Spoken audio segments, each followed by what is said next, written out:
Дональд Трамп швидко розібрався в питанні корисних копалин, при цьому намагаючись задружитися з росіянами, тому що мав найкращих викладачів – українських олігархів. Гена Зеленый. Продает права на добычу нефти и природного газа. А чем ты мне все это принес? Похвастаться? Ты что, идиот? Их арестовывать надо. Наприклад, кіпріот, дніпровський девелопер і двічі фігурант наших розслідувань Вадим Єрмолаєв.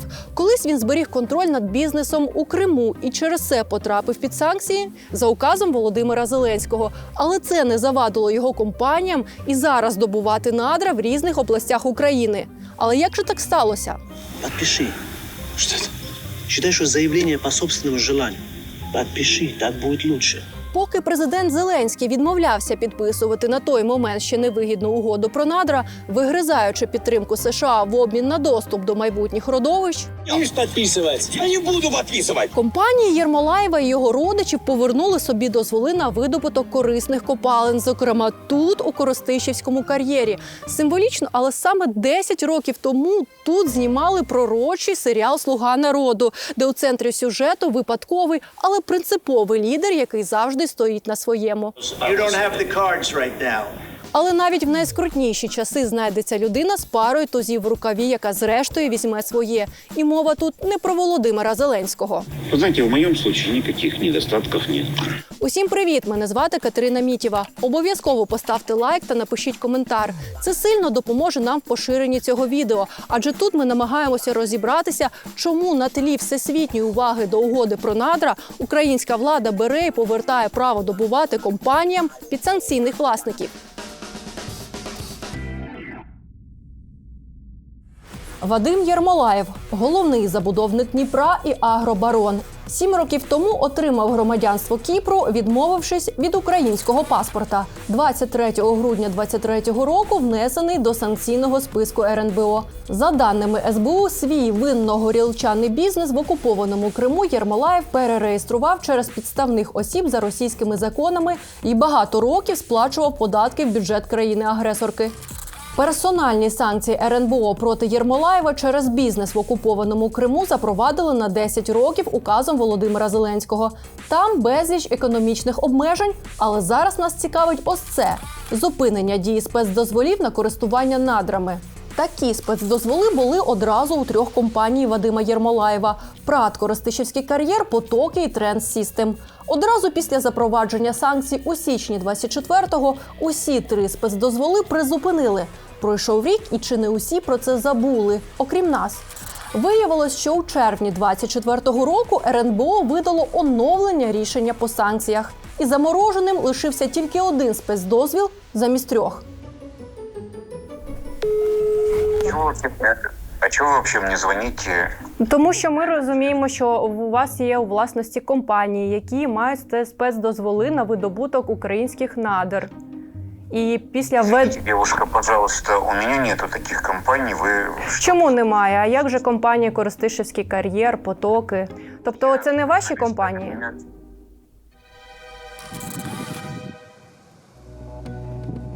Понад 100 років тому у Коростишівському кар'єрі почали видобувати граніт. Видобуток зупинився після розпаду Радянського Союзу, після чого кар'єр затопили. У 90-х Вадим Єрмолаєв заснував ПРАТ «Коростишівський кар'єр». Компанія видобувала габро-лабрадорит. Це такий матеріал для оздоблення. До слова, зі схожого матеріалу збудували мавзолей Леніна. Сподіваємось, наступна нагода не забариться.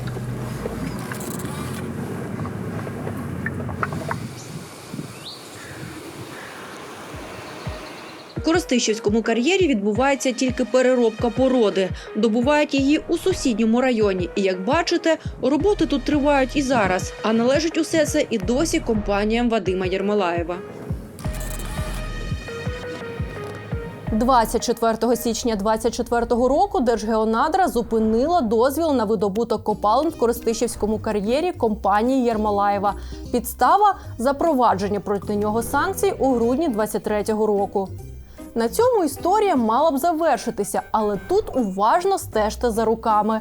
За 2 тижні після скасування спецдозволу, 6 лютого 2024 року, у велику гру вступає пані приватний нотаріус Людмила Русняк із міста Кобиляки на Полтавщині. Жінка вносить зміни до єдиного державного реєстру. Вона видаляє підсанкційного Вадима Єрмолаєва як кінцевого бенефіціарного власника компанії «Коростишівський кар'єр», а замість нього власницею вписує його непідсанкційну доньку Софію Кононенко. Ще за 2 тижні, 21 лютого, компанія звертається до Держгеонадр. Там пояснюють, що змінили власника і тепер, мовляв, чекають свій дозвіл на видобування корисних копалин назад. Єрмолаєв буквально переписав актив на доньку, навіть не ховаючись, а Держгеонадра взяли і поновили спецдозвіл компанії. Від щирого бажання захистити національні багатства народу України наша команда пропонує Держгеонадрам на безоплатній основі послуги перевірки претендентів на спецдозволи. Їх половинки – діти, сусіди, батьки та прадіди до 5-го коліна. Звертайтеся. Але найцікавіше починається пізніше. Уже 25 квітня та сама пані приватний нотаріус Людмила Русняк звернулася зі скаргою до Мін'юсту. Мовляв, змін ніяких не вносила, а її ключем доступу скористалися якісь недобросовісні треті особи. І ми б навіть повірили в неймовірну історію пані Людмили, якби не одне «але». Мін'юст таки скасував внесені нею зміни, повернувши Вадима Єрмолаєва за кермо власної компанії. Після цього Держгеонадра вдруге заморозили компанії право на видобуток. Але ненадовго. Спеціальний дозвіл таки поновили у червні 2024 року, після нового рішення РНБО. І присутність підсанкційного бенефіціара цього разу ніяк не завадила, бо на вагах були державні пріоритети. Це було рішення РНБО як реакція на значні, які вимірювалися в сотнях мільйонів гривень, втрати державної вигоди. Розумієте? Тут що сталося? Держава в грудні 2022 року вносить зміни в кодекс, які передбачають блок видобувних підприємств.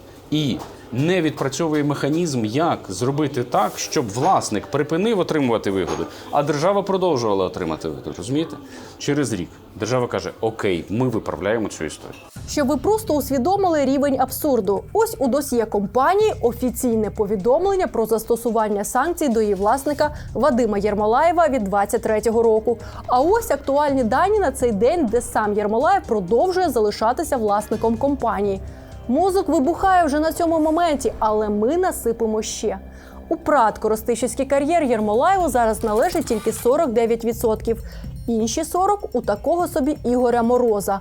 Мороз у різні періоди був співвласником і керівником компанії «Акам», яка й досі на 10% належить групі підсанкційного за бізнес в окупованому Криму Єрмолаєву. При цьому компанія «Акам» торік безперешкодно увійшла до консорціуму із будівництва Національного військового меморіального кладовища, що, м'яко кажучи, сумнівно і з погляду закону, і з погляду людської моралі. До речі, цей же Ігор Мороз зараз є одноосібним власником компанії «АК-ПРО», яка постачатиме весь граніт для будівництва того самого меморіалу. Торік контора на 60% належала групі Єрмолаєва, а зараз уже на 100% його партнеру. Ми неодноразово розповідали про залученість підсанкційного бізнесмена до будівництва військового меморіалу. Та ніякої реакції не було, а замовники будівництва і підрядники продовжували брехати всім в очі. У нас немає в нашій компанії ніяких стосунків з Вадимом Єрмолаєвим з 2023 року. Щодо постачальників ми інформацію перевіримо, але в мене інформація, що там підсанкційних осіб немає. Дякую. Але повернімось до надр. Після запровадження санкцій щодо Єрмолаєва спецдозвіл забрали ще однієї компанії – «Потоки». Ця контора видобуває підземні води на Дніпропетровщині. У «Потоках» Єрмолаєв не важковаговик, йому належить тільки 40%. Інший співвласник – венчурний фонд «Капітал» генерал-майора СБУ у відставці Івана Дралюка, який колись очолював так зване управління К в СБУ, яке мало би боротися з корупцією. Із такими співвласниками і під санкції не лячно. У червні 2024 року «Потокам» теж поновили дії спецдозволу за рішенням РНБО, але структура компанії не мінялася. Підсанкційний Єрмолаєв ніколи не зникав з переліку її власників. Взагалі жодних схем і хованок. Усе в інтересах держави і завдяки додатковому рішенню РНБО. Але повертаюся до цього коригуючого рішення. Його ухвалили, знову реагуючи на внесення Служби безпеки внесли зміни, уточнили санкції, але тло залишилося незмінним. Деякі компанії підсанкційних власників мають право легально працювати в Україні, тут, видобувати, в них є дійсні спецдозволи, а деяким компаніям інших не дозволяють цього робити, розумієте? Третій і останній спецдозвіл Єрмолаєва. Тут держава реально намагалась не схибити, але все ж схибила. Йдеться про Федорівську нафтогазову площу в Полтавській області. Запасів на майже 800 мільйонів кубометрів природного газу і понад 100 тисяч тонн конденсату на суму понад 200 мільйонів доларів США. Тут видобувала газ фірма Trend System, де сам Вадим Єрмолаєв був бенефіціаром до введення проти нього санкцій. Частина компанії належала його інвестфонду «Технології», а ще частина – третьому президенту Незалежної України Віктору Ющенку. Я можу припустити, що рішення анулювати було ухвалено, зважаючи на відсутність активних дій по освоєнню цього родовища. Одна справа – об'єкт видобувний, він працює, він вже видобуває. Інша справа – власник, маючи довгий час у власності такий спецдозвіл, не вчиняв активних дій по наближенню до видобутку. У випадку з цим активом Єрмолаєв діяв ще хитріше. За місяць до призупинення спецдозволу на видобуток газу він вирішив його продати. Такий собі товстя Real Estate Станіслава Віленського. А втім, хай Єрмолаєв пояснить сам. Да, это мой троюродный брат. Я Нобелевским лауреатом он никогда не был. Просто был физиком, он преподавал в университете физику. Контора брата Єрмолаєва одразу звернулась до Держгеонадр, щоб там поновили спецдозвіл. Держгеонадра цього разу не були настільки поступливими і справу передали в суд. Нещодавно Верховний суд остаточно став на бік оточення підсанкційного бізнесмена, і 2 тижні тому компанії брата Єрмолаєва дозволили і далі видобувати газ. Офіційно і цей бізнес врятовано, навіть попри те, що в останній редакції санкцій РНБО цей спецдозвіл все ще значиться замороженим. А тепер давайте подивимось не на кожен окремий бізнес, а на систему як таку. Значна частка українських активів Єрмолаєва зареєстрована на закритий венчурний фонд «Технології». Цей фонд є засновником 28 різних бізнесів – від агровиробництва до фінансових компаній. У бенефіціарах цього фонду теж відбувалися зміни, та ми не будемо про них уже розповідати. Але назвемо посадовців, які після зміни бенефіціарів фонду робили витяги про його власників. Підемо з кінця. Хайруддінов Едгард Олександрович, старший детектив НАБУ. Волошин Марина Степанівна, старша оперуповноважена Департаменту стратегічних розслідувань Нацполу. Корженко Катерина Анатоліївна, начальниця відділу Центрального управління Нацбанку, яка раніше відповідала за моніторинг ефективності санкцій. Як там цікаво ця ефективність? Щонайменше ці троє з НАБУ, Нацполу і Нацбанку були в курсі змін власників компаній підсанкційного Єрмолаєва. І це ті, хто мав би діяти першим. Але, як бачимо, справа навіть не зрушила з місця.